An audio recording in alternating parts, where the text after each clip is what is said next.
buenas noches, bienvenidas y bienvenidos a Días Contados. Hoy nos adentramos en la nueva crisis ambiental en Quintero, donde otro pic de dióxido de azufre de la planta Ventanas de Codelco deja a decenas de vecinos intoxicados, obliga a cerrar los colegios y se convierte en una crisis para un gobierno entusiastamente ambientalista. Lo vamos a analizar en Segundo Piso y además conversamos con el director de Greenpeace, Matías Azun.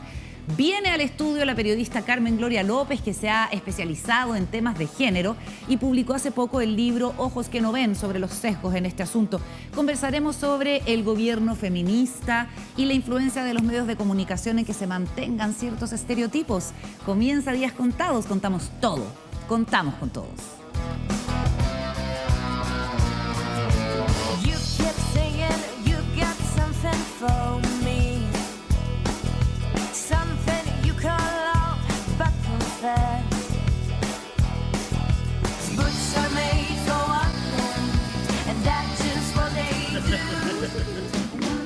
En el mesón empezamos a analizar lo más importante de estas horas que han transcurrido junto a Juan Diego Montalva. ¿Cómo estás? Buenas noches, Juan Diego. Buenas noches. Y junto a Paula Walker, por supuesto. Buenas noches. Bueno, y decidimos que la crisis ambiental en Quintero es un tema que merece profundidad. Este es un gobierno que declaró en campaña el presidente Gabriel Boric el fin a las zonas de sacrificio.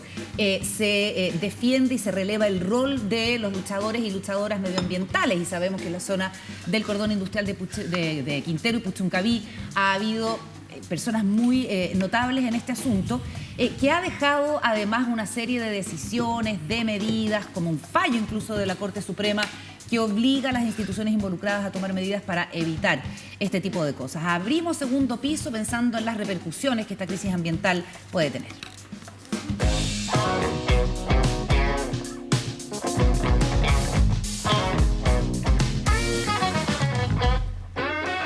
Bueno, entre otras cosas, la anterior ministra de Medio Ambiente, la ministra Carolina Schmidt, pidió en su momento perdón a las familias de Quintero y Puchuncaví por los episodios de contaminación, diciendo que nadie tiene por qué vivir en una zona que está contaminada, y de hecho hubo una interpelación en la Cámara de Diputados. Es mucho lo que ha ocurrido, no solamente fue un problema para el gobierno anterior, lo fue también para el gobierno de la presidenta Michelle Bachelet, y ahora vemos cómo el gobierno del presidente Boric, que, insisto, quiere marcar una diferencia respecto del abordaje de este tipo de asuntos, tiene que hacerse cargo de la crisis. Paula Walker, ¿cómo lo ves? Bueno, este es es lo típico de las contingencias en los gobiernos, ¿no? O sea, seguramente hoy día es un dolor de cabeza durante todo el día para la ministra de Medio Ambiente, porque la ministra de Medio Ambiente, las autoridades medioambientales van a tener que hacer cosas concretas que demuestren que la preocupación del discurso medioambiental se puede aplicar en este momento a dos zonas con una emergencia bien grande. Una es Quintero, como decías tú, Carolina, y la otra es Antofagasta. O sea, durante el día, Antofagasta ya se viene arrastrando hace varios días, Quintero Antofagasta por el incendio. Sí, por el incendio en el ex vertedero de la Chimba, que se convirtió en un incendio subterráneo, y eso genera, por supuesto, un montón de contaminación. Y ya lo podemos hablar como más en detalle, pero lo que quiero decir es que mientras el presidente está fuera de Chile, se conversa de cambio climático, se habla de crisis medioambientales, se firma el Tratado de Escazú, que es como la parte, como la prosa de los gobiernos, entran las contingencias, y es cuando los gobiernos tienen que bajar desde la prosa y las declaraciones grandes a las actuaciones concretas. En este caso estamos hablando de al menos 3, 4 colegios de la zona que tienen que suspender clases, que tienen que mandar a sus niños y niñas a sus casas. Se habla de dolores de cabeza, de vómito, de sabor en la boca metálico. A metal, sabor metálico. Pero el problema es que no es la primera vez. O sea, al menos en este caso llevamos varios años con saturación ambiental en toda la bahía. Y aquí estamos hablando de empresas como ENAP, Codelco, que son empresas del Estado, públicas, pero además de empresas privadas. AESGener. GNL, claro, y un par más. Entonces, ¿qué es lo que pasa finalmente? Es que Todo el mundo dice, no, yo no tengo la culpa, yo no tengo la culpa, esa suspensión no es mía, el dióxido no corresponde a mi faena. Y lo que hace la Corte Suprema el año 2019 es establecer un fallo, la tercera sala, como lo conocemos, ¿no es cierto?, que dice que hay sendas omisiones ilegales de parte de todos los operadores en esa bahía. La pregunta hoy día, cuando ya llevas 3 meses de gobierno, para la ministra, y podríamos conversarlo con ella para que nos cuente además, que de lo que la Corte Suprema determinó que esas empresas y esa zona de sacrificio tenía que hacer, se ha hecho. ¿Cuánto se hizo del 2019 a la fecha? ¿Y qué ahora está haciendo el gobierno? Yo no lo sé, pero esa es la urgencia más grande. ¿Cómo pasas del discurso a la práctica en el territorio? Sobre todo cuando fuiste tan duro con las administraciones anteriores precisamente por el manejo de esto. Por ejemplo, la posición del gobernador Rodrigo Mundaca, que también ha estado preocupado, que ha condenado lo que haya pasado, pero es él un luchador medioambiental. Así es como Mundaca llega al cargo que ocupa ahora, gobernador de Valparaíso, Punta Codelco, por contaminación en Quintero, y asegura que Pacheco, Máximo Pacheco, el presidente de la empresa estatal, irá el jueves a la zona. La cercanía de Rodrigo Mundaca con el actual gobierno del presidente Boric es evidente, son parte del mismo colectivo, y el gobierno ahora tampoco puede desentenderse de las acciones de Codelco, porque básicamente es el jefe de Codelco, es el dueño de Codelco. Antes de darte la palabra, Juan Diego, solamente vamos a recordar el fallo al que aludía la Paula. Este fallo histórico de la Corte Suprema acogió el recurso de protección interpuesto por el Instituto Nacional de Derechos Humanos y por otros 11 recurrentes a favor de las personas afectadas a raíz de una emergencia ambiental, y en concreto que se produjo entre el 21 y el 23 de agosto y el 4 de septiembre de 2018, que afectó a los habitantes de las comunas de Quintero y Puchuncaví. En ese momento, entre otras cosas, el gobierno reaccionó instalando más estaciones de monitoreo para ver el tema de las crisis ambientales, y hoy día lo decía el propio Mundaca, el tema de la entrada del invierno, la inversión térmica, digamos, posibilita que estos picos de contaminación afecten más a la población. Juan Diego. Sí, en el caso de Quintero y Puchuncaví también es bastante grave el hecho de que no es solamente el aire o el agua o el suelo, sino que afecta a varios, al aire, al agua, al suelo. Entonces es bastante más general de lo que se pensaba o lo que es habitual en un sistema. Y en eso ha habido bastante el proceso de transición que hay entre el periodo de cierre de las plantas de carbón, por ejemplo, es muy importante. No nos olvidemos cuál fue el caso de una planta de carbón que la cerraron y después la tuvieron que abrir. Claro, porque en el gobierno anterior hicieron como acción comunicacional. Sí. Creo que fue, no era Bocamina, era otra. Eso, Bocamina, Bocatoma, según yo. Y que prometen que las van a sacar del sistema, pero no las pueden sacar del sistema porque estamos en una situación de sequía feroz, y obviamente que la transición a las otras energías, pero y en esos términos, en el gobierno de Piñera hubo una decisión de terminar con todas las plantas de carbón, que se criticó en su momento que era demasiado acelerada porque no había ningún proceso de transición. Yo creo que todo Chile fue súper ambicioso en eso, sí, en un plan de descarbonización que el gobierno... Que hablaba del 2040, y ahí tengo una duda porque hay dos fechas. 2030. No, 2040, pero también hay otra fecha que es el 2050, no entiendo mucho. Es que era 2050 inicialmente, y después con motivo de la COP fue un anuncio del gobierno como para tener una especie de liderazgo medioambiental del gobierno anterior, fue disminuirlo a 2040, y los más críticos dicen que se podría disminuir al 2030, que es lo que planteaba Maísa Rojas como académica y ahora que es ministra, digamos. Ahora, yo creo que hay aquí una cosa súper como determinante para los nuevos tiempos, entiéndase los nuevos tiempos, la discusión constitucional y el momento que vive el país. Y es, ¿cuál es la actitud de las empresas que están en esa bahía?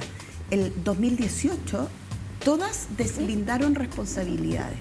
Todas dijeron... ¿Todas? Todas. Bueno, obvio, no es mío, no es mío, no es mío. Esperando... Es una contaminación en tantas áreas que... Claro, pero esperando que llegara alguien y le dijera, usted, ahora que ya dijeron, hay responsabilidad, sería súper fácil, a pesar de lo difícil que es, que todas ellas asumieran una corresponsabilidad y determinaran un plan de verdad con inversión. Pues si al final esto requiere de mucha inversión para poder limpiar sus emisiones y sus procedimientos, pero que lo hicieran de verdad.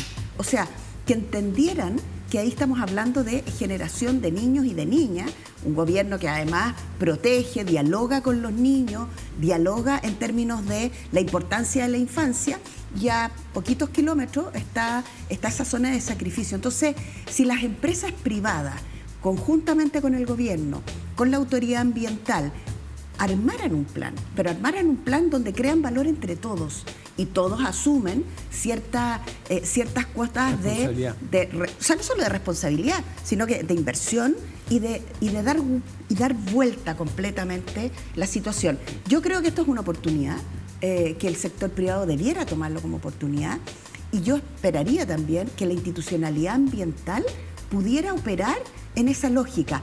La sanción, por cierto, pero no puedes ir de sanción en sanción en sanción. Hay una definición de fondo que a mí me parece que sí, que las empresas podrían tomar, porque sería un punto a favor que va a estar pasando en muchos lugares del país. Dale, no, que es interesante, el gobernador Mondaca es muy agudo porque él apunta directamente a Codelco y le pone cara. Sí, le pone Pacheco. Máximo Pacheco. Claro. Que indudablemente Máximo Pacheco es un político de tomo y lomo en términos dentro del gobierno, es una persona con mucha experiencia. Entonces como que lo indica a él con el dedo y le dice, usted es el que tiene que trabajar acá en este tema. Ahí yo no sé si verdaderamente corresponde a Máximo Pacheco ver ese tema, no lo sé. O sea, bueno, él podrá decir cuán responsable. Claro, pero es presidente de un directorio. Pero tiene la responsabilidad política. Sí, puede dar sí, pero el Poder Ejecutivo, o sea, él no es el Ejecutivo a cargo, pero a lo que voy, que él va a la máxima autoridad de Codelco, con lo cual está, ¿me entiendes?, tocando la tecla. Sí, eso es políticamente inteligente. Ahora, el liderazgo de Maísa Rojas, ministra de Medio Ambiente, conocemos sus capacidades, su expertise, el reconocimiento que tiene a nivel internacional. El liderazgo de Máximo Pacheco, un político hábil que además tiene excelente conocimiento de las materias energéticas como ejecutivo de empresas públicas, etcétera, puede ser, como tú dices, Paula, una oportunidad para darle una viabilidad, una ruta de salida a una cuestión que es muy compleja, no por nada no se ha logrado resolver. Este es un cordón industrial que empezó a constituirse en los años 60, donde obviamente muchas industrias generadoras de energía, básicamente, y procesadoras del cobre, se instalaron con la planta de ventanas, en el caso específico de Codelco, en esta zona por su cercanía a los centros urbanos, obviamente. Está en la mitad de la zona central del país, está a 100 kilómetros de Santiago, tiene un puerto de salida, digamos, para exportar, para sacar por vía marítima el mineral. Entonces, una vez que ya armas esta figura, es muy difícil desarmarla, pero ya estamos en un momento de la historia en que tienes que enfrentarlo, existe la tecnología para hacerlo, y como decías tú, Paula, que te comentaba alguien, probablemente Chile sea el único país, que uno siempre dice eso y al final nunca están así, pero donde se cierran los colegios en vez de cerrar las industrias contaminantes, ¿te fijas? Entonces, se ha querido avanzar, y el fallo en ese sentido de la Suprema es una señal muy fuerte para hacer un cronograma de reconversión o derechamente de salida, pero hay una situación energética muy jodida, y yo creo que lo que tú dices, Paula, y es algo que yo quería profundizar, porque es algo que yo he aprendido en el programa, fíjate, y lo he aprendido con ustedes.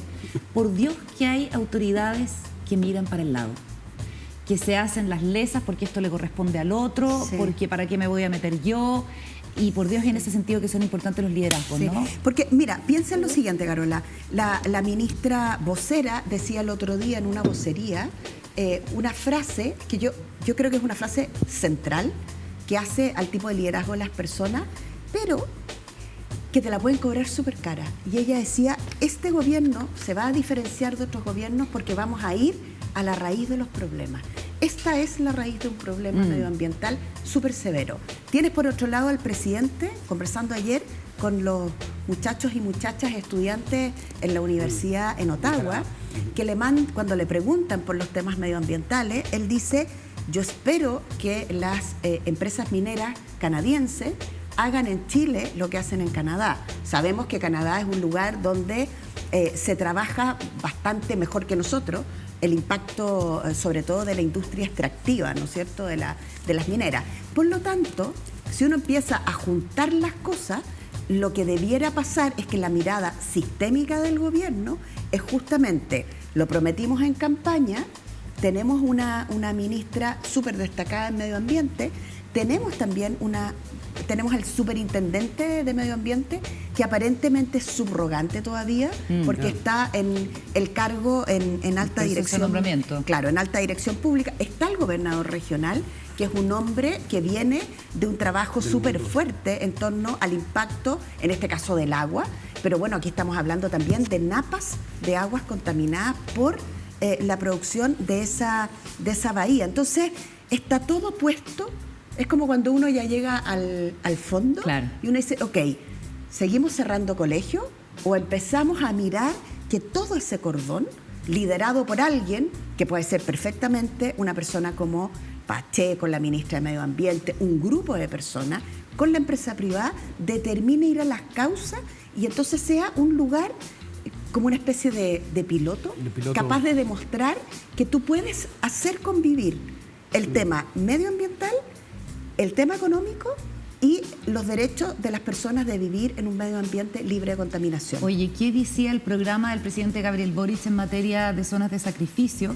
Decía, la reparación socioambiental de las zonas de sacrificio, esta parte del programa, haciéndonos cargo de proteger el empleo y fomentar la reconversión laboral de manera paritaria, así como ajustar el mecanismo de equidad tarifaria para que no se pierdan los beneficios por generación local. ¿Sabes de qué hablaba Carola? De reparación socioambiental. Claro.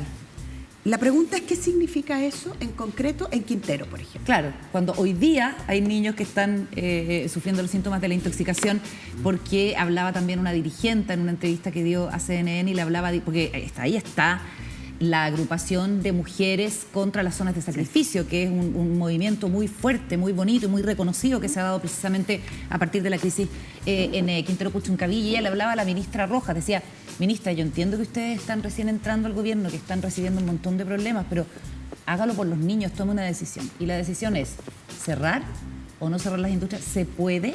¿Tenemos sostenibilidad en términos de la alimentación energética de la región metropolitana si se cierran las plantas de generación allá en Quintero Puchuncaví? Lo queremos profundizar con el director de campañas de Greenpeace para Chile y otros países del Cono Sur, Matías Azun. ¿Cómo estás, Matías? Gracias por conversar con nosotros. Muchas gracias, estaba escuchando muy atentamente vuestra conversación. Por favor, a ver, ilumínanos porque tenemos muchas dudas y muchas preguntas sobre esta nueva crisis ambiental en Quintero. Adelante. Hay que cerrar las empresas. Esa es la solución. Aquí ¿y no se puede? ¿No hay blackout? Sí, no hay un blackout si se cierran esas empresas en particular, porque la fundición de Codelco no produce energía, salvo para Codelco. Yo escuchaba vuestra conversación y me pregunto si un ministro como Máximo Pacheco, un exministro como Máximo Pacheco, no tiene el poder de cerrar una fundición tan insignificante y además tan contaminante. Las emisiones del país completo mejorarían con el cierre de la fundición de Ventana, ¿no? Si Máximo Pacheco no tiene el poder, entonces ¿quién carajo gobierna Codelco? Claro. La pregunta que hay que hacerle a Codelco es, ¿va a tener realmente los pantalones y la capacidad Máximo Pacheco de hacer lo que corresponde y cerrar la fundición a partir del día de hoy?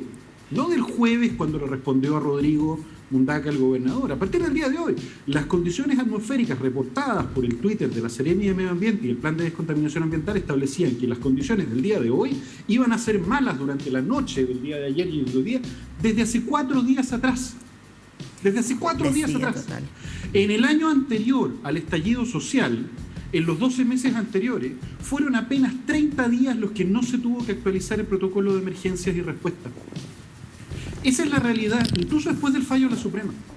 Entonces, en términos prácticos, la única alternativa en esta cuestión es dejarnos de payasada y cerrar la bendita fundición y adelantar el cierre de las centrales termoeléctricas en ese lugar todavía más. Todo lo demás es payasada. Matías. Porque la realidad es que no se han cumplido ni siquiera las condiciones mínimas de respeto por el fallo de la Suprema. Perdón. Matías, quería preguntarte, ¿por qué no se ha cerrado esa ventana finalmente? ¿Cuál es la...? Fundamentalmente por la presión del sector minero y por la complicidad de los gobiernos de turno que han permitido, lo que estamos viendo por lo demás son las centrales termoeléctricas. La chimenea de ventana es el tubo gigante ese, Claro. que tiene además repleto de metales pesados y que hizo perder cientos de miles de empleos en términos de la contaminación por metales pesados en sectores que antes dependían de la agricultura. Hay que recordar que además sale un camión cargado con carbón de ese lugar más o menos cada 12 minutos. Porque ese Cargado carbón de ceniza, sale perdón. de ceniza que sale de todo ventana. el polo industrial, de todo el polo industrial, ¿no? Y la realidad es que operan en la noche justamente para minimizar los impactos, pero cuando las condiciones atmosféricas son malas operan igual. O sea, está en el límite de la operación, ¿no? La realidad, ustedes lo decían, la realidad es que las zonas de sacrificio son zonas en donde el modelo de desarrollo del país mira hacia el lado. Lo que estamos viendo hoy en día, nuevamente, es que gobiernos hipócritas, como el que acaba de pasar, y esperemos que este no sea el caso, han dicho los niños primero, ¿no? Han dicho, queremos cuidar, queremos terminar con las zonas de sacrificio, queremos planes de descontaminación. Patrañas. La realidad es que al día de hoy hay, después de haber tenido alertas durante los últimos 4 días, nuevamente 60 niños con signos de intoxicación en sistemas además de salud que ni siquiera tienen las condiciones mínimas para una respuesta integral frente a este tema. Eso es una zona de sacrificio. Matías. Es un lugar en donde todos miramos para el lado y no nos hacemos cargo del problema. Entonces, no solo fiscalización, cerrar las benditas empresas. Cerrar. Ese es el punto. Es que eso es lo que te quería cerrar preguntar. Ventanas. No hay Ya. otra alternativa. Cerrar ventanas. Si se cierra ventanas, ¿no vamos a tener pics de dióxido de azufre? Vamos a tener menos pics de dióxido de azufre porque además hay que cerrar las termoeléctricas que son responsables del otro 40% de las emisiones en ese polo industrial, ¿no? El 60% viene, o 70% incluso por ciento viene desde las emisiones de este material contaminante que además es el más frecuente y es básicamente cotidiano. O sea, Perfecto, la entonces, realidad en es orden, que si esta- dependiera de ti, primero se cierra ventanas hoy día. Sí, ahora. ¿Qué hacemos con las termoeléctricas pensando en el plan de, digamos, de descarbonización, cierre de termoeléctricas y la Lo generación que- eléctrica, la transición? Lo que está acordado es el cierre de las centrales termoeléctricas, cuya función en general es de respaldo. Es decir, no están jugando hoy día un rol estratégico. Se podría potenciar la acumulación. El problema eléctrico es un problema extremadamente complejo que pasa por la generación, la distribución y el almacenamiento de energía. La realidad es que durante el día ya estamos viendo que prácticamente la capacidad solar en varios países del mundo está supliendo la demanda durante el mismo día. Por lo O sea, tanto, ¿se podrían dejar de backup eventualmente las termoeléctricas de la durante zona? un rato, por supuesto, absolutamente. Eso es perfectamente posible, pero requiere un funcionamiento que privilegie, ahí es donde empieza la política económica a tener incentivos perversos. No se puede al mismo tiempo darle garantías a un sector basado en diésel, en quema de combustibles fósiles, en carbón. No se puede potenciar eso y al mismo tiempo potenciar energías renovables. Y suponer que las dos se van a comportar de manera igual en las condiciones de mercado, ¿no?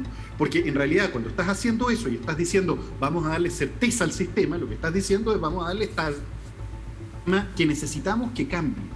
Claro. Y para que cambie se necesita potenciar entonces el desarrollo de políticas que promocionen, que incentiven el desarrollo de energías más limpias. Claro, tienes que jugártela definitivamente por un actor, por un player, que en este caso son las renovables. Y lo último, antes de con darle redes la de palabra... transmisión, con mayor Claro, eficiencia por supuesto. energética, Ahí tiene con que estar la ahorro señal energético. del mercado. Obvio. Entonces, si no haces esas correcciones de mercado, ¿no? y Máximo Pacheco, si no haces esas correcciones de mercado, deja que finalmente el precio del megawatt hora sea el que mande en función de mínimas condiciones de infraestructura. Claro. Y en esas condiciones, cuando en realidad te da lo mismo que los niños no puedan ir a clase y se violen todos los días sus derechos humanos, se los perjudique en términos psicosociales, en términos comunitarios, se pierdan empleos de pescadores, de agricultores, hectáreas productivas, capacidad turística, ¿no? En los años pasados ha sido espantoso. Los episodios de contaminación han perjudicado justamente a las operaciones turísticas que mayor empleo tienen y la que en práctica es un balneario. O sea, cierra la fonda, cierra el hotel y no cierra la fundición.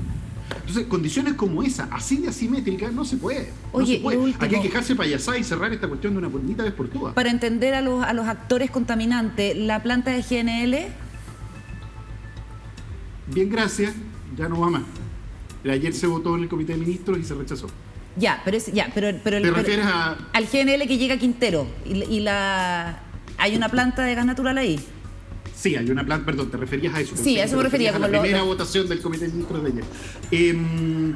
Sí, sigue, pero no es responsable de las emanaciones directamente. Perfecto. Es responsable, digo, la contaminación es múltiple, tú das horas, perdón que me tome la palabra un segundo, pero la contaminación es múltiple partiendo por el suelo marino que está repleto de restos de petróleo y de, además, tanto carbón que cada cierto tiempo, cada 3, 4 días, el mar los expulsa, variaciones de carbón, además, que han sido asociadas estadísticamente con la cantidad de termoeléctricas y también con la fundición, que por lo demás también funciona carbón, correcto, en la zona. por eso la playa es negra.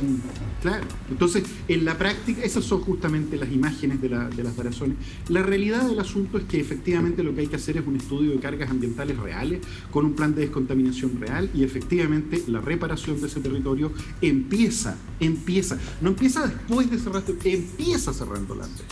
Empieza hoy día con una respuesta de Codelco, que es el principal responsable identificado el día de hoy. Empieza con Codelco diciendo esto no vuelva a pasar. No vamos a hacer lo posible, nos vamos a tener una reunión y vamos a discutir las condiciones. Todo eso es payasada. Y no estamos nosotros, la verdad, en términos de, salvo que queramos volver a hacer salvo que volvamos a violar los derechos humanos, una condición muy sencilla. Sí, la única condición de respeto hoy día de los derechos humanos es cerrar el Ventana. Punto. Se acabó. No, llevamos 10 años en esto. Desde la primera vez, ¿se acuerdan? Salió el propio ministro Maña, el exceso famoso, diciendo que él iba a cerrar. Se le hizo, no pudo, ¿no? Después aparecieron los otros gobiernos de la concertación. Tampoco, no se pudo. Ahora también nos va a temblar la mano. ¿También Matías, vamos a preferir el sistema así? ¿A sí. cuándo? Hola Matías, buenas noches. Te habla Paula. Hola, Paula. Te quería preguntar, acabamos de firmar como país el Tratado de Escazú. Sí. Si esto lo miráramos bajo esa firma, ¿qué debiera hacer el gobierno habilitado por la firma de ese tratado, en este caso en particular? La verdad es que el tratado mismo, y un poco para que la gente también lo pueda comprender, el tratado tiene líneas y orientaciones generales en términos de respeto de defensores ambientales, de acceso a la información y mejora de la participación y de la democracia en términos medioambientales, fundamentalmente en la evaluación de proyectos y en el seguimiento de proyectos. En este caso puntual, la firma del tratado no garantiza una mejor decisión de la que ya sabemos que hay que tomar. O sea, tenemos fallos de la Corte Suprema, de los cuales nosotros mismos como Greenpeace fuimos parte, que establecen de manera muy clara que se vulneran a diario los derechos humanos en Quintero Puchuncaví. Es decir, en el gobierno del presidente Boric se vulneran a diario los derechos humanos de las personas habitantes de Quintero Puchuncaví. Así es. Cualquier cuestión que lo minimice, lo relativice o lo coloque en términos como jaleosos y líquidos, implica una relativización de un diagnóstico de la principal institución, de uno de los principales poderes del Estado. Hoy día, en Quintero Puchuncaví se violan todos los días los derechos humanos. Y los viola además una empresa estatal, que es Codelco. Oye, Matías. Por lo tanto, la realidad es que no se necesita firmar Escazú para saber lo que hay que hacer en Quintero Puchuncaví. Todo el mundo que ha trabajado en la zona, perdón que interrumpa, todo el mundo que ha trabajado en la zona y que ha trabajado en los planes de descontaminación, todos los que están asociados a esto, saben que las cargas ambientales tienen reventada la bahía, reventado el territorio, reventado el aire. Claro. La realidad es que las personas son personas de sacrificio y por lo tanto la única alternativa real en esta cuestión es parar Ventana y se acabó, que por lo demás para lo único que sirve es para procesar a los pequeños mineros del sector, porque hay otra fundición un poquito más atrás, ¿no? Chagre está un poquito más allá, también otro de los puntos más contaminantes de nuestro país, pero hay capacidad para producir y además hay que hacer una transición, no podemos seguir exportando piedra a costa de la salud de las personas. Es decir, voluntad política. En términos prácticos, lo que ha faltado ha sido justamente voluntad política. A las personas que viven en Quintero Puchuncaví se las vulnera de dos maneras. La primera es con una contaminación prácticamente diaria y la segunda, justamente, con la desidia. Lo que corresponde es respetar su derecho como ciudadanos de dejar de considerar a los ciudadanos de segunda clase, ciudadanos de sacrificio. Y se acabó. Matías, lo otro que ha pasado en la zona es que han surgido grupos de vecinos que se han organizado y está el grupo de las mujeres contra las zonas de sacrificio que hablábamos, que han tenido una notoriedad muy, muy importante, el liderazgo de Catalonso y otras mujeres que además han sufrido amenazas, rayados.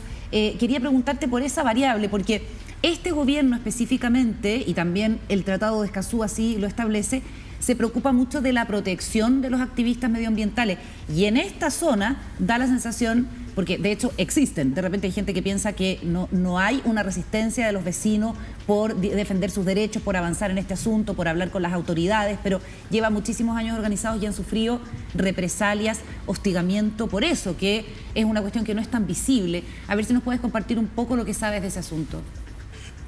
Son grandes amigas las musosares, las mujeres en zona de sacrificio en resistencia, ¿no? Por lo demás, es un movimiento de mujeres que ha logrado, si me permiten a mí, aglutinar, agrupar justamente demandas que históricamente han sido metabolizadas por el sistema político y trabajadas e instrumentalizadas. Muchas veces los pescadores artesanales se les ofrecen beneficios, más cuotas de pesca, mejores lanchas, reparaciones de motores, etc. Y con eso, como el gobierno lo hizo en Quintero, perdón, ¿se acuerdan? En Chiloé, ¿no? Yeah. En donde se fueron dividiendo a los distintos sectores productivos, se los dividió, se los aisló, se llegó a acuerdos con ellos, pues no cumplieron, pero así se controlan los problemas ambientales. El movimiento de un movimiento de mujeres, ¿no? De ecofeminismo social en ese lugar ha permitido levantar una demanda y transmitir un mensaje de unidad desde ese territorio. Por lo tanto, el trabajo que las comunidades de base, particularmente ellas, han realizado resulta fundamental y prueba evidente además de la importancia que tienen las organizaciones de base, particularmente de liderazgo femenino, en la lucha contra la contaminación y también, digámoslo, en la lucha por la defensa del agua, que tiene líderes masculinos en el imaginario, pero que en la práctica son prácticamente puras mujeres. La violencia que se ejerce justamente contra esos movimientos tiene un componente tremendamente agresivo. Se les amenaza a sus familias, se amenaza su estabilidad. Nunca se sabe porque no hay investigaciones suficientes, ¿no? Muchas de las personas, en la quinta región la situación es brutal. Los rayados contra mujeres, los rayados contra los activistas medioambientales han sido tremendamente nefastos. Y la realidad es que muchas veces no tenemos investigaciones, no sabemos de dónde viene, ¿no? Pero si uno revisa el historial y la biografía en las conversaciones con ellas, finalmente, cuando ocurre el estallido social, es la fuerza policial la que se va a parar a las puertas de su casa, ¿no? Porque saben que son las líderes comunitarias y van a reprimir de esa manera, ¿no? Preventivamente. Hay una práctica opresiva frente al lugar. En los colegios se desincentiva justamente las reuniones de apoderados para discutir estas cuestiones, ¿no? Cuando los propios profesores han sido víctimas, los profesores jugaron un rol relevante. En la última vez que hubo una crisis importante, con más de 1000 personas intoxicadas, los profesores tuvieron que dar garantías de que los colegios funcionaban. Fueron ellos también una de las principales víctimas en términos incluso de su propia salud mental, cuando descubrieron que cuando regresan vuelve a ocurrir lo mismo, ¿no? El cuento nunca acabar. Entonces, situaciones como esta, desde el punto de vista de Escazú, si la pregunta iba en ese sentido, deberían mejorar permitiendo que se cree, por ejemplo, una unidad de protección de defensores ambientales en la Fiscalía, en el Ministerio Público, por ejemplo. Situaciones como esa que permitirían que cuando ocurran accidentes, ¿no? O rayados, no venga la policía con mínima preparación y diga, ¿para qué se mete en tonteras? ¿No? Que es una doble vulneración cuando a ti te dicen eso, ¿no? ¿Por qué usted elige esto? ¿Por qué no deja que lo contaminen tranquilo y vive su vida común y corriente tosiendo, ¿no? Esa no es una opción para la gente que vive en ese lugar. Imagínate. Hay Matías, que defender sus derechos. Matías, la última pregunta, para no robar más tiempo. ¿Las empresas privadas están relacionadas a qué grupos económicos las que están en Quintero? Hay bastante, hay 16, 17 empresas vinculadas al rubro de la construcción cementera, hay empresas de gas, justamente como las que mencionábamos recién, hay operaciones vinculadas a grupos empresariales que hoy están cambiando de mano, estaba SGR metido en buena parte de las operaciones en ese territorio. Eso significa una empresa norteamericana, una de las 4 grandes empresas de generación eléctrica en Chile, también responsable de la tontería de Alto Maipo. Y por supuesto las operaciones fundamentalmente asociadas a los servicios que ofrece Codelco a la pequeña y mediana minería en Ventana. Y Codelco, recordemos, tiene participación de capitales internacionales, entre ellos Anglo American y otros más, porque además el cordón industrial de contaminación llega literalmente hasta la frontera, llega hasta Los Bronces y Andinas, ¿no? Con Chagres en el medio, con las chancadoras en los procesos alternativos, más toda la contaminación del río, básicamente de la cuenca completa de los Andes, con concentrado de cobre y otras cosas por el estilo. Por lo tanto, Son varios grupos empresariales, pero fundamentalmente en esta zona y los últimos días la evidencia ha apuntado más bien a Codelco, que implica de nuevo capitales como Anglo y otros más, fundamentalmente el Estado. Muy bien, tenemos mucho que seguir conversando y profundizando en este asunto que desgraciadamente se toma la agenda cada vez que se producen estos picos de contaminación, perjudicando de por vida a generaciones y generaciones de niños, niñas y familias que viven en la zona. Matías, muchísimas gracias por la conversación. A ver si nos vienes a visitar uno de estos días a días contados. Encantado. Mañana es el Día de los Océanos, así que mañana es un buen día para acordarse de la otra contaminación, la que no se ve, la que está debajo del agua. Buenísimo, muchas Mañana gracias. ahí en la zona. Un abrazo, Feliz chao, día. chao. Gracias. Bueno, después de esta profunda inmersión en lo que ha sido la zona de sacrificio de Quintero Puchuncaví, un problema además que se convierte en un asunto político para el gobierno del presidente Boric, vamos a hacer un alto, vamos a tomarnos un descanso y al regreso recibimos a Carmen Gloria López, la periodista viene a conversar con nosotros al mesón acá en Días Contados. Antes, WOM tiene algo que contarte. De regreso aquí en Días Contados le damos la bienvenida a la periodista, guionista, escritora, ex ejecutiva de televisión, Carmen Gloria López, tan joven para haber hecho Yo iba a decir que ese currículum al tiro se le cae uno al carnet. Ahí como ya se nota al tiro que ya pasaste los 55. Todos los ha hecho con muy demasiado poca edad. precoz. Claro, partía a los juventud. 12. A los 12.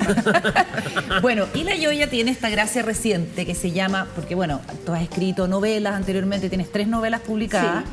Y este es un libro de no ficción que tiene mucho más que ver con lo que te vienes dedicando en el último tiempo, que son los temas de género. Eso fue a partir de el Mayo Feminista del 2018, del Me Too. ¿Cuándo te empezaste a dedicar intensamente a los temas de género? En mi casa dirían que desde que hablé, pero en mi casa de mis papás, digamos. Yo creo que siempre ha sido como un interés, como que me leí El Segundo Sexo con dificultad porque es largo y un poco denso en la universidad. La Simone de Beauvoir. Ahí la Simone de Beauvoir, ahí lo empecé a subrayar. Yo creo que soy una psicóloga frustrada. Bueno, soy una psicóloga frustrada porque quería estudiar psicología y no quedé. Entonces soy una psicóloga frustrada y me encantan los temas que tienen que ver con cuánto es la cultura, cuánto es la biología. Y en el tema del género y el sexo, eso se hace como muy interesante. Entonces siempre ha sido como una pasión. Y yo creo que me di cuenta que podía como hablar yo algo al respecto, porque era más bien como un interés mío yo de alimentarme, cuando me invitaron a hacer el podcast. Hace poco. Sí, un poco también. Ahí nace. Y yo te diría que un poco también, nace un poquito antes cuando me invitaron a hacer una charla para la revista Ya Ya. sobre representación de mujeres en los medios. Y por primera hay que vez... decirle a la gente lo del podcast para que no quede volando. Ah, es ya. un podcast sobre género. ¿Se llama Sí, así o no? se llama Género. En emisorpodcasting.cl y lo pueden escuchar. También en Spotify. Y también en ya Spotify. Que estamos en, claro. Estamos en la promoción. Yo creo que empecé un poco ahí con esa charla y después de ahí pasamos a armar la cátedra Género, Mujeres y Medios en la UDP. Entonces tuve que empezar a estructurar más información para las clases que doy sobre la representación de los sexos en distintas plataformas mediáticas. Y después de ahí me fui al podcast. Pero en el fondo, el Me Too, el Mayo Feminista, todo esto fue el... Esto pasó como después, como Ni una paralelo, menos. te diría En yo. realidad yo diría Sí. ni una menos, Me Too y el Mayo Feminista, por ponerle como una cronología de lo Las que ha pasado tesis en el al último medio. tiempo. Y las tesis en el momento En culmine de todo esto. Pero como yo soy más antigua, debo decirte que el primer cartel que recuerdo, de una época muy negra, que era la dictadura, es el Somos Más. Sí. mira. En la marcha sí, silenciosa sí, donde de las marchamos mujeres. todas calladitas, costó eso. El Tenían que ir varias diciendo shh, porque nos tendíamos a hablar. Y ese cartelito Somos Más Fue en es dictadura. para mí el primero, ya, fue en se me ha dictadura, olvidado, sí. ok. No era una marcha feminista, pero era una marcha... Era una por- marcha de mujeres contra las contra las violaciones de los derechos humanos. Paula. Oye, Carmen Gloria, hablemos un poco de mujeres y política. Ya. Tenemos en el país, bueno, la primera presidenta mujer, Michelle Bachelet, que fue presidenta 2 veces. En su primer gobierno era muy habitual el tema de criticar a la presidenta por cosas que no se criticaban a los presidentes varones. obviamente una de ellas era la ropa, vestimenta. cómo se vestía. La segunda, y muy habitual, era la manera en que ejercía el poder. Lo otro tenía que ver con cuánto se demoraba o no en tomar decisiones. ¿Por qué no nos cuentas un poco lo que tú has reflexionado sobre el tema de las mujeres en política? Yo creo que más que mis reflexiones son como cosas que he leído y he estudiado, porque además hay gente que se ha puesto a medir esto, sobre todo los gringos y en Europa. Yo creo que nuestra presidenta Bachelet fue víctima de varios tics que tienen los medios y que también hay un estudio muy interesante que yo cito en mi libro. A las mujeres tienden los medios a no ponerles apellidos, fíjate. Ese es uno de los tics mediáticos. ¿Cómo? Michelle. se puede decir todo Michelle. esto de llamar a las mujeres por el nombre, Ya. sin ponerle apellido, de alguna manera, en los cargos políticos, en las entrevistas, Michelle, se usa mucho más, exacto, para ellas que para ellos. No sabía. Ellos son más Lago, Frey. Pero hay otras formas que yo encuentro que también es como de denostar a la mujer, que es como llamarla la Bachelet, la Boloco. Exactamente, que no ¿Y es... por qué le ponen artículo no a las es el mujeres lago. y no al hombre? No sé, esa es una costumbre muy Pero eso es muy chilena. chilena. Sí, no, eso no hay en mucho otro. Pero sí en los otros países tienden a decirle Margaret, Teresa, a Teresa May. ¿También? Sí, también. Estos son tics estudiados afuera. Hay un estudio lindo de como de 10 artículos que hace una australiana. Bueno, entonces un tic es decirles por el nombre. Ya. Un poquito eso. Otro tic es preguntarles por su vida Hijos. privada. Vida privada. Ya. Familia, O sea, hijos. las mujeres tienen familia, los hombres en general no. Son solitos. ¿Cómo va a compatibilizar? Exacto, son solitos, no tienen que hacer tareas, no tienen que hacer nada. El otro tic es el tema de la apariencia. Bueno, a mí me Se tocó como comenta, editor. famosa aquí un cambio de gabinete en la segunda, ¿te acuerdas? Donde las fotos de las ministras entrantes eran las piernas, los zapatos, Las medias. Juan Juan Diego es editor en las últimas noticias, fue editor, y tú dices que lo viviste como editor. No fue ahí, fue en otro medio que trabajé, que me acuerdo que era muy difícil, porque los periodistas e incluso gente de mayor edad era como que me hacía referencia a Bachelet, mira cómo está vestida, como que, y uno tenía, yo tengo 4 hermanas mujeres, así que uno tenía que ¿Te educaron parar. chiquitito en el feminismo? ¿Leíste tu Mafalda? Claro. No, pero era más, no, de verdad, había que parar el carro porque de verdad se subían. El caso de Bachelet fue fue triste en ese sentido, porque además yo mismo me vi pisándome la cola como editor. Es que estas cosas funcionan muy inconscientemente. Claro. Todos tenemos instaladas estas cegueras parciales. Yo creo que por eso es importante como hablarlo, porque se hacen conscientes, ¿cachai? Otra cosa que hacemos mucho los periodistas sin querer es compararlas a ellas con ellas. Entonces, por ejemplo, en Inglaterra se comparó mucho a Theresa May con Margaret Thatcher, como que no hubiera habido muchos ministros entre medio, entonces como que su ejercicio no daba para compararla con sus pares, daba para compararla para otro. A Bachelet, por suerte, no le pasó tanto eso porque no tenía otra, pero sí, en su segundo periodo, la comparaban más con su primer periodo que con su antecesor o con sus otros antecesores. Como que el referente, como que no te ponen de par con los otros. Mira, yo escribí una columna, fíjate que comparé, que mal lo hice, comparé a la Bachelet cuando empezó con con mujeres presidentas. En Latinoamérica. Porque en el caso chileno, o sea, en el caso latinoamericano está Chamorro, la mujer de Nicaragua, que no sé cuál es el nombre. Ahora ten cuidado. Violeta. Violeta. Que era el único caso, el primer caso de América Latina de mujer. Bueno, pero después tuvo la presidenta argentina. Cristina Fernández. Sí, Cristina Cristina. Fernández, sí, no, ya Dilma. estuvo Isabelita Dilma. Perón, que era... Cristina, pero mira, le dije cambian Cristina. estructuras, son ya... Isabelita Perón después no tiene nada que ver con Violeta Chamorro, pero de Violeta Chamorro es como contemporánea a Bachelet en términos de que podría ser... Pero no es No contemporánea. es ya, no te ofendas. No me ofende, no. Lo que No, quiero pero decir sí. es que Sí. fue mucho antes, Antes. que Bachelet, Sí, mucho Violeta. antes, fue Y en los además 90, está el yo otro creo. fenómeno, que es que muchas veces son esposas de... Eso, bueno, ¿no? ese era un caso. Que en el sí. caso de Violeta Chamorro, Sí, po. que era el caso La también viuda de Chamorro. de la presidenta Fernández en Argentina, es decir, llegan al poder y son inmediatamente, ¿cómo se llama?, representadas como la mujer de. Y de hecho usan el apellido. Y por lo ejemplo, el tanto, caso- claro, es como una herencia, ¿no? No que tuviera la capacidad por sí misma. Exactamente. Y sobre Y por suerte a la Michelle Bachelet se salvó de eso porque era como rompió mucho de esos estereotipos.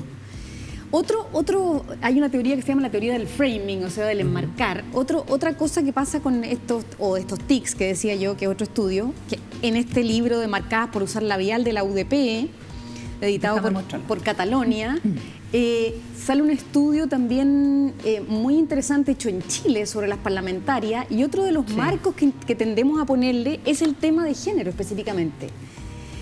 Que se entrevista a las mujeres, se las compara con las mujeres, se las entrevista como debutantes constantemente, es un tema, claro, ¿qué se siente ser la primera de no sé qué? ¿Qué se siente ser la primera? Y es como que ya ya como que no quería hablar de eso. Otra cosa, entremos en materia. ¿Y qué pasa con todos estos tics? Te quitan centímetros de diario, te quitan minutos de tele, en temas que los hombres tienen para hablar de la agenda que quieren imponer. Entonces, en este estudio súper interesante de la UPD, las parlamentarias, comparadas con sus pares, hombres, pierden un montón de minutos de los pocos minutos escasos que tienen para exponer su agenda política, en hablar de su familia, en hablar de que son las primeras, en hablar de cómo compatibilizan la vida, en hablar de que son mujeres. De cómo lo lograron. Exactamente. Bachelet, perdón que insista, pero es que Bachelet tenía una frase que ella siempre decía que no era de ella, que era una frase que había escuchado, pero luego de tanto repetirla, yo sé que hay mucha gente que cree que es de ella, pero ella insistía en que no. Que decía que cuando una mujer entra en política, cambia la mujer, pero que cuando muchas mujeres entran a la política, cambia la política.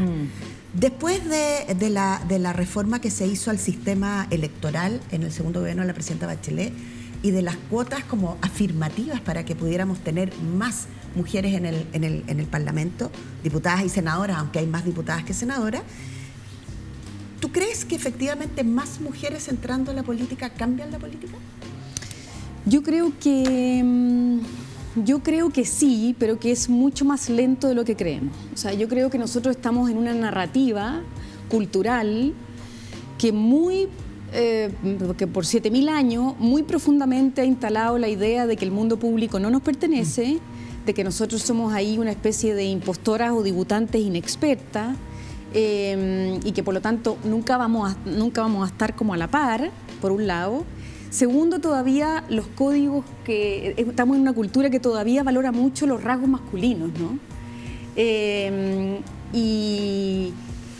La manera de hablar fuerte, ¿no? Las mujeres entran al poder y nos ponemos chaqueta para que nos respeten un poquito más. Esto es como un atuendo, una manera de decir... ¿Y la corbata para qué decir? Y la corbata para qué decir, que exactamente. Viniste completamente... Vine para que me crean, pues, para tener credibilidad. Viniste preparada. Vine preparada. Pero me gusta porque es como de internado británico. Británico, como de Harry Potter. claro, de Harry Potter. Como Hermione. Exactamente. Y entonces, las mujeres, porque esos son los códigos del poder, ¿no? Entonces, y todavía están culturalmente muy instalados. Pero por no eso, ha cedido ni siquiera un poco, yo creo que es tan profundo y tan inconsciente que yo creo que ha cedido, pero muy poco. Muy poco. Yo creo que todavía, piensa que en el metro de Londres, todavía para decir las estaciones se usan voces de mujeres. Llegamos a estación, escuela militar, etc. No, pero cuando quieres que la gente se aleje de las puertas, evacúen, Emergencia. habla un hombre. Mind the gap. Porque la gente tiende a hacerle más caso a las voces masculinas. En serio, Porque ¿de verdad? esto es funciona a un nivel que es muy difícil de entender hasta que uno como que, por eso a mí me gustan tanto los números, ¿no es cierto? Que cuando uno ve los números uno dice, Ahí no está puedo la creer, prueba. hablamos en todas las películas que vemos, las mujeres solo hablan un 30% de las veces. ¿Y está calculado? Y tú, Sí, pues. está calculado. Sí. Y tú decís, no, hablan igual, y ahora en series que están protagonizadas por las mujeres todavía hablamos Poca menos. heroína. Poca heroína. Oye, mira, nosotros armamos un proyecto cuando partió todo el tema de la Convención Constitucional. Armamos 2 proyectos. Uno tenía que ver con apoyar a candidatas a lo largo de todo el país en un proyecto que se llamaba Vota por Nosotras. Con una ONG mexicana y con Corporación Humanas y qué sé yo. Y armamos unos estudios para saber, en ese momento, estamos hablando del 2020, qué le pasaba a las personas cuando pensaban en votar. Teníamos que votar además para constituir el poder constituyente órgano, claro. Claro. paritario. Entonces era una especie de como había que empujar con mucha fuerza para elegir mujeres. Los hombres siempre te dicen, sobre todo en los partidos políticos, es que no hay. Claro. No hay mujeres Nunca hay. que quieran, nunca hay. Nunca hay. Bueno, aquí habían un montón. Entonces nosotros armamos eso, lograron entrar 11 mujeres constituyentes, les hicimos como una especie de apoyo a la campaña, porque querían, pero como no participan habitualmente en los espacios políticos, No tenían cómo. o sea, faltan Claro. redes, Sí, las po. familias no te ¿Por dónde apoyan. partes? Ya. Pero lo relevante de esos estudios era que les preguntamos a las personas qué opinan de votar por mujeres para que puedan representarlo en el poder constituyente. Y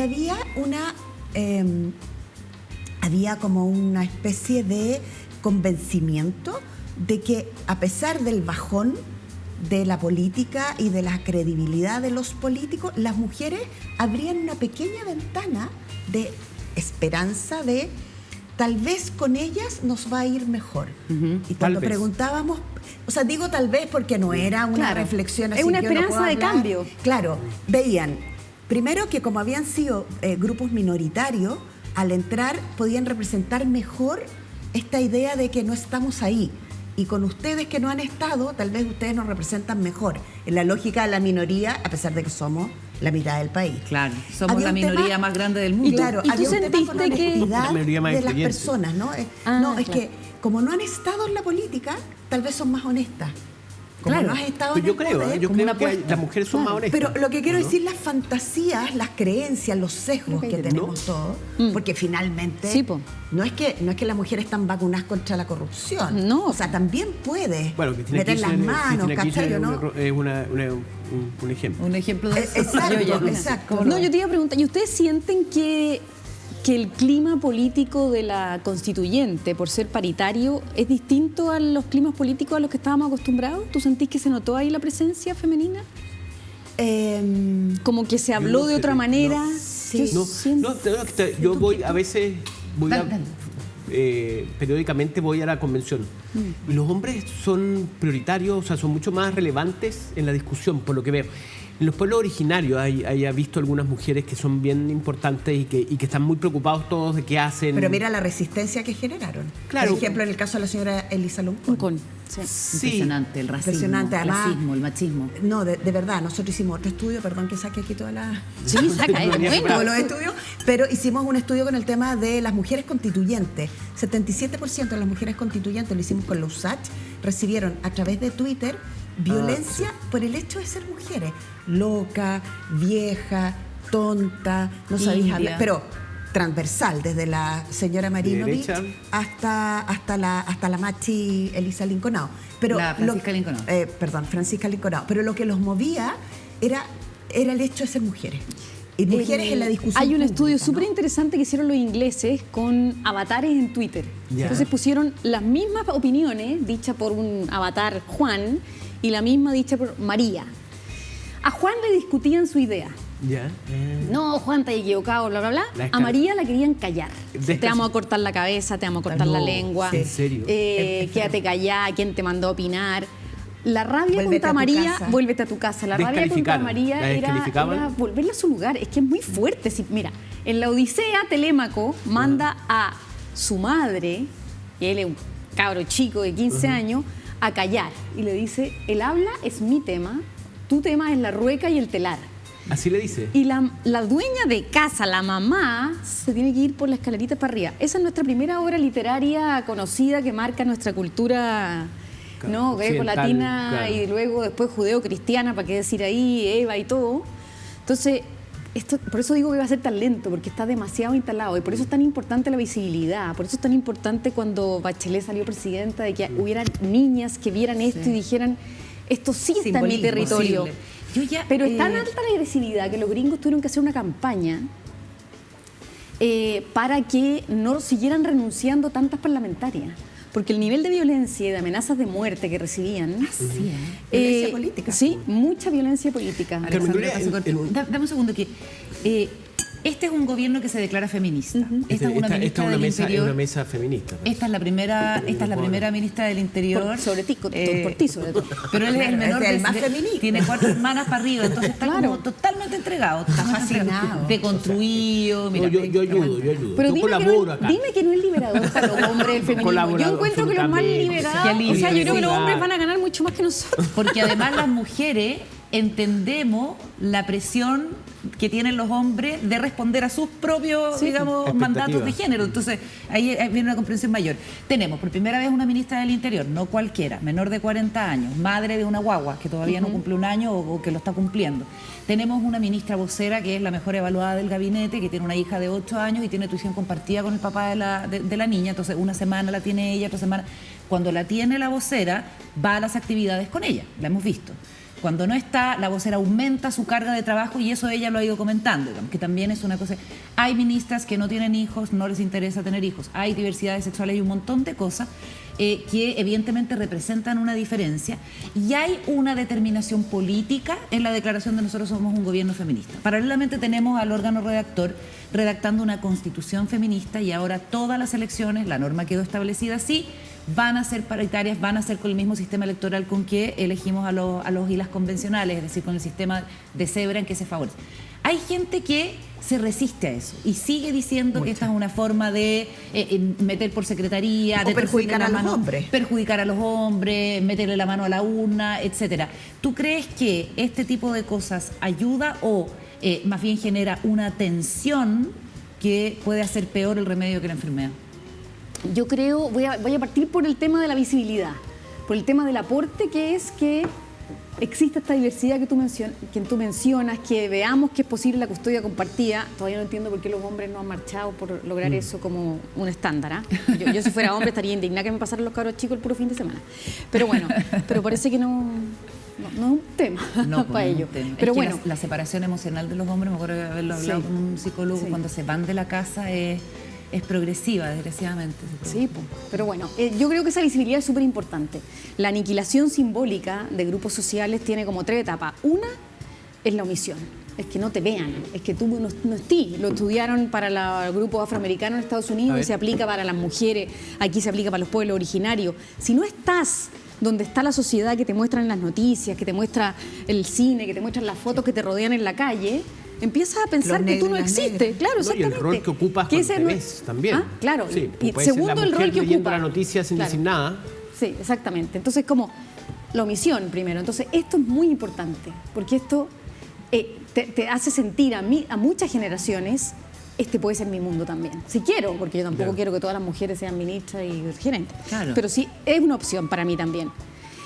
Y yo creo que es importante, en el tema de las cuotas ya, creo que es importante ver que como estos sesgos son muy inconscientes, los tenemos muy instalados en la cabeza, lo que hemos hecho sin querer es subvencionar la competencia masculina en política. Los hombres los hombres han competido con la mitad de la población con la que podrían competir. En vez de competir con 10 personas, han competido con 5. Y lo que estamos haciendo, porque naturalmente no resultó, o sea, perdón, pero ha habido 120 años desde que votamos de oportunidad de haber hecho esto naturalmente, y naturalmente no salimos. Esta es la brecha que más cuesta vencer. El Foro Económico Mundial tiene un índice de brecha de género que está en educación, en economía, por país y a nivel mundial, de participación política. Y la participación política es la más estancada. Más que la brecha económica. Más que la brecha económica. Sí, porque las mujeres ya han ingresado al mundo del trabajo, ya están ganando su propio sueldo, aunque hay brecha, sabemos, de salario, pero ya están mucho más integradas y han podido en la mayoría de los países acceder a la educación, ya no tienen prohibido los colegios, excepto los idiotas de los talibanes. Pero en política cuesta. 26%, 23%, 26% pegados, techo. Una, porque nadie quiere exponerse a esta violencia contra ti, ser amenazada de muerte, ser acosada del doble que el resto, tener que estar dando explicaciones de por qué dejaste a tu cabro chico, ya, chao. O sea, se hace poco atractivo para muchas y también porque no te ves lo suficiente representada. Entonces, estos son pequeños empujones. Este empujón hay que darlo necesariamente así. No sé, porque yo discuto a veces. A mí me gustaba la exigencia de integrar las listas paritarias. Me gusta la lista Peinet, no, Peineta se llama, ¿no? ¿Cómo se llama? Cebra, con nombres, qué sé yo. No me gusta tanto más que la asignación. Más que la paridad de salida. Ya. Más que asegurar Más que- los cupos de salida. A mí me gusta. Es decir, O sea, creo que quizás también es necesario, pero no soy tan fan como de la cebra. O sea, creo que las listas deberían tener mitad y mitad, deberían estar las mujeres. pero los puestos no deberían tener mitad y mitad. No sé si los puestos debieran estar mitad y mitad. Para la constituyente yo sí estaba a favor porque creo que era una cosa súper excepcional, que tenía que representar a todos y necesitaba estar así. Entonces estoy Oye, 100% de acuerdo que haya sido estamos- así. nos queda poco tiempo, Pero ahora pero- para los ministerios, para los consejos municipales, para todas esas cosas, no estoy tan segura. Bueno, ahora hay más ministras que ministros. Sí, pues, hay más. Son No, el 14 caso, de y se los pregunto a ustedes con ignorancia, pues lo hemos hablado en otros momentos, el caso de Johnny Depp ahora, que dicen que ha sido como un golpe Una al revancha. Me Too. A ver, explícame por qué. ¿Cuál es? Yo no lo siento, sí. Igual creo que aquí florecieron también un montón de sesgos que tenemos. Creo que no seguí el juicio en detalle, pero creo que así estereotípicamente ella no calzaba con el estereotipo de víctima que todos quieren ver, ¿no? De Nos mujer. gusta, claro. Ya. Era, tenía fuerza todavía, estaba con decisión, no se veía llorando y no sé qué. Entonces nos gusta también como un estereotipo de víctima y yo creo que ella no lo cumplía. No digo que sea inocente o no conozco los detalles del juicio. Pero yo no juntaría un juicio de este De tipo con una televisión. conclusión respecto al Me Too y nada. Porque se ha visto como una venganza masculina, como que al final Sí. era como una respuesta, al fin los hombres hablan. Sí, ayer salió un meme que decía Johnny Depp nos vengó y Piqué nos volvió a enterrar, una cosa así. Ah, eso sí. Está buenísimo. Así que yo le recomiendo a ni un buenísimo. género masa ponerse detrás de ni un señor. cualquiera. No, Bueno, porque pero- es muy peligroso. Paula. Solo para cerrar, yo creo que hay cosas bien relevantes cuando uno habla de igualdad de género. Sí. La primera es que está dentro de los objetivos de desarrollo sostenible, que es el piso y no el techo, que Naciones Unidas ha pedido a todos los países. Es decir, tenemos alrededor de 17 o 18 objetivos de desarrollo sostenible que te dicen que ese es el piso sobre el cual el mundo puede asegurar que el mundo pueda seguir existiendo. El número 4, o el 5 yo, y ahí tú me corregí, es igualdad de género. Y cuando hablamos de igualdad de género, no hablamos de beneficiar a las mujeres.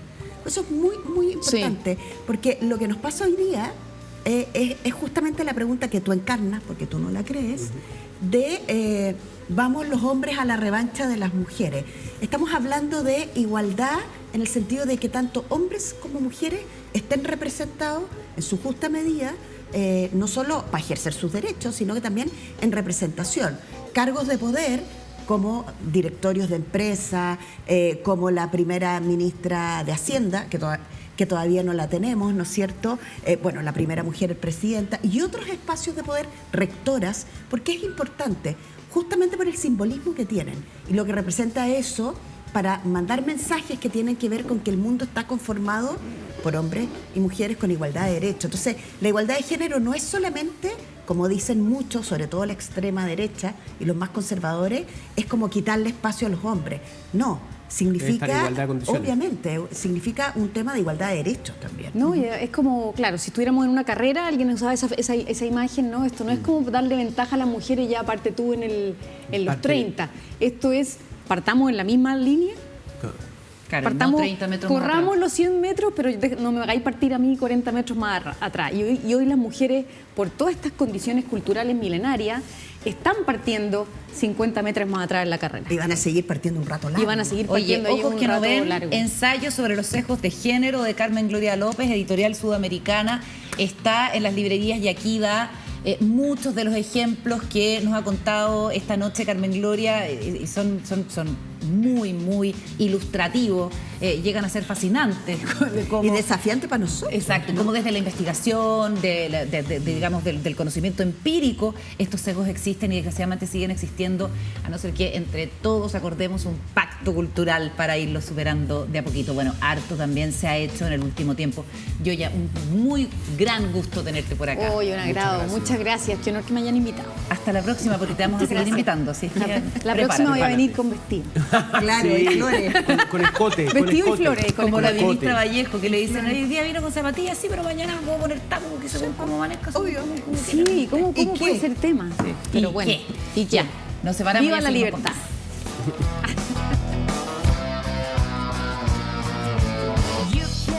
De regreso con la última parte de Días Contados. Bueno, nos quedamos conversando de la cantidad de situaciones en que uno opera consejos de género, la cantidad de veces en que, por ejemplo, Juan Diego, tú has dicho en una conversación...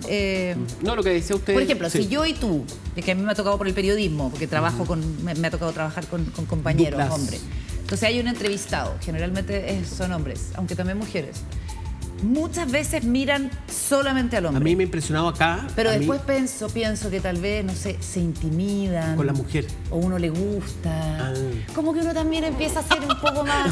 Más a darle otras dadivosa, explicaciones. más dadivosa Porque no y- se puede ir por la vida con rabia. Pero por Dios que da rabia. Pero a o mí- como, a o mí- como esa imagen de ese capítulo de Los Simpsons en que Homero le miraba así las pechugas a una niña y así como, Homero, acá están mis ojos. Bueno, la historia de la vida de las Uy, la mujeres. cantidad de anécdotas. La historia de la vida. Bueno, Claro. a mí me pasa y en este trabajo ahora que estamos los tres, me impresionan los invitados e invitadas que me hablan a mí.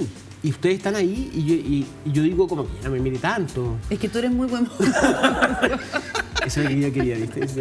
Fishing for compliments. Eso es lo que tú querías. Claro, claro. No, pero es verdad que a mí me ha impresionado y de verdad me intimida a veces un poco como que digo, bueno, háblenle a la Paula, háblenle a la Carolina. Pero los sesgos que tenemos todos es muy notable. Probablemente la gente que nos mira en la casa va a poder decir yo no tengo sesgo de nada y yo soy súper feminista o yo no soy machista, pero yo les voy a contar, y esto mi hija me prometió que no lo íbamos a contar nunca, pero lo voy a contar igual. En Muy realidad, bien, Paula. me perjudica a mí. Deconstrúyete, Paula, tú me puedes. perjudica a mí. Tengo una hija que es bien feminista y es como muy aguerrida con el tema de los derechos. Como todas las cabras ahora. Sí, pues, 21 años, estudia psicología y íbamos subiéndonos a un avión porque íbamos a Buenos Aires. Entonces íbamos caminando por la manga y justo se ve la ventanita del piloto. Y no era piloto. Y no era piloto, y era una pilota de avión. ¿Y tú? Bien chascona, así, bien Rusia, bien chascona. Y yo le digo, alcanzo a decir, ¡una pilota! Y me quedo como así, como muy impresionada en realidad. ¿Pues tú no te ibas a Y subir al ella, avión? No, claro, y empezó a retroceder, no, por supuesto. Y ahí me di cuenta, y ella sí, pero, ¡ay, eres una machista porque tiene que ser un hombre! A mí me parece, Claro. a mí me parece, yo confío más en una pilota que un piloto. Pero me sorprendió mi propia No, de verdad, actitud. ¿no? O sea, lo Sí. que te quiero decir, mi propia actitud fue como, wow. Yo que creo que no los tengo. Eso es lo que quiero Por decir. supuesto. Yo en cambio, hace 2 meses me subí a un avión para que veas cómo hablar de este asunto, qué sé yo, que haya movimiento feminista y problematicemos estas cosas como hablábamos con Carmen Gloria López, también sirve para resolver los propios sesgos de uno, porque yo seguramente hubiera reaccionado igual que tú. Linda. Pero viajé hace... No, sí, es verdad, po. Es como cuando... Pero sí es verdad, sí es verdad.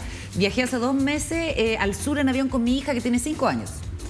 Entonces, buenas tardes, señores pasajeros, una pilota. buena. Y yo le digo, mi amor, es una pilota.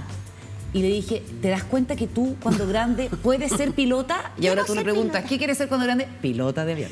Y eso era algo que no Claro. existía. Yo quería ser ¿verdad? piloto de avión de chico. Sí, eso no existía. Bueno, y lo otro, el tema de la ropa. Me Porque quedé... eso es súper natural que haya querido ser Claro, piloto de avión. bombero. Soy piloto, Y policía. aquí estoy de pilotín. Claro. Soy un pilotín de programa.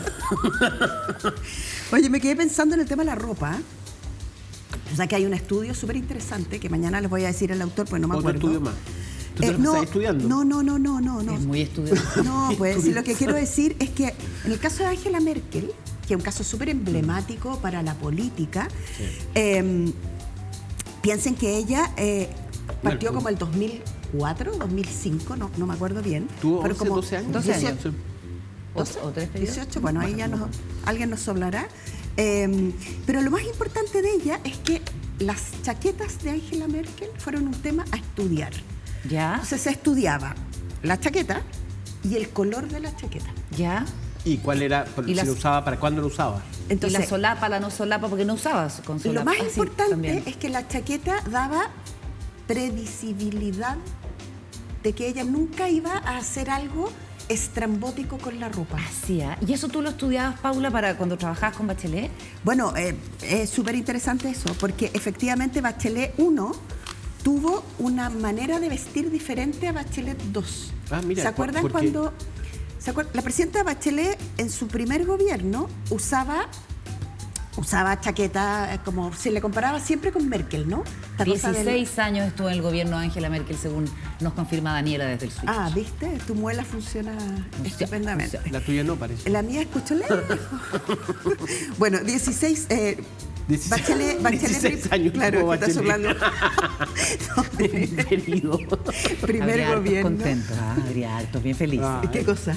Bachelet, 16 años. Ah, no, claro, imagínate. Primer Ya, gobierno, vamos al ella punto. tenía la chaqueta.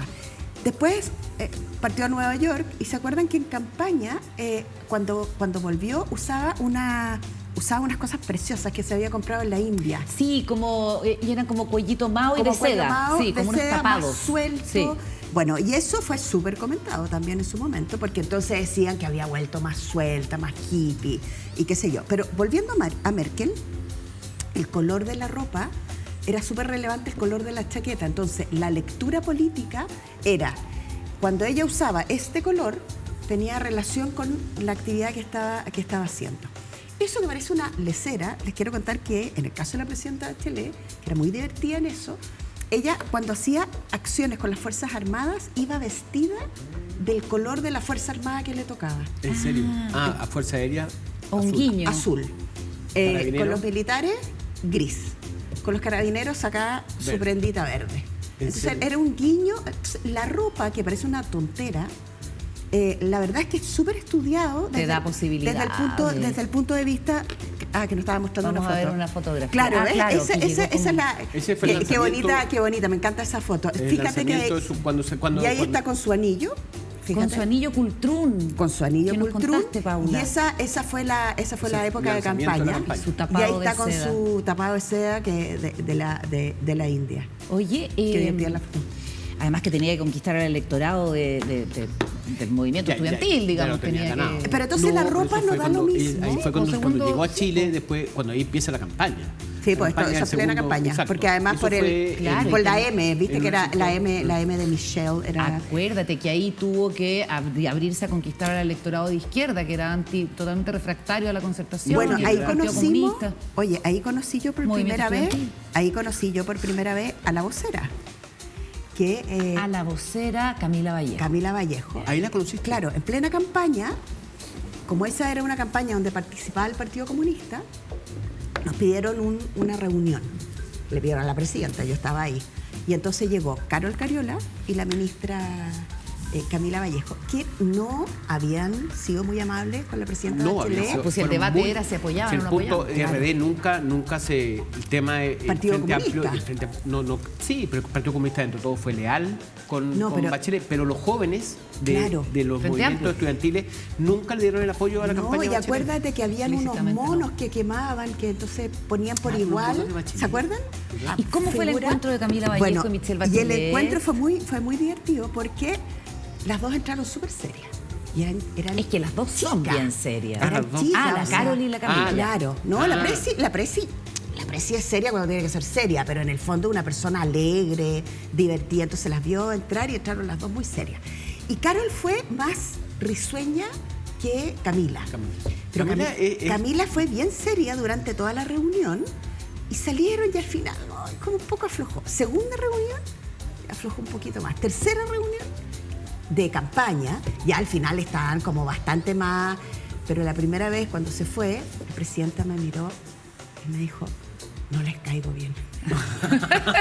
Oye, No les caigo es bien. que Camila Vallejo yo diría que es corta de genio, Es corta, pero sí. muy admiradora de las mujeres. Yo pienso, Entonces, ella fue muy seria, pero muy adecuada. es amable, Sí, es muy sí. amable. En cambio, Carol Cariola es más, tiene una personalidad Sí, más más extrovertida, efusiva, en fin, más... efusiva. Oye, sí. antes de irnos, solo para cerrar la Diga, idea. diga, que nos vamos. No es casual la ropa. No es casual que el presidente no use corbata. No es casual que nuestro compañero aquí no use corbata. No es casual la ropa que se ponen las presidentas mujeres, los presidentes hombres, las ministras. Se ha hablado mucho del tema de la ropa. Si usas ropa de reciclaje o no, si usas una ropa que te cuesta Diseñadora chilena, ¿no? 190 lucas la chaqueta, que es la misma chaqueta negra, te podría costar 22. Todo comunica. Todo eso, muy bien, Nos todo vamos. comunica.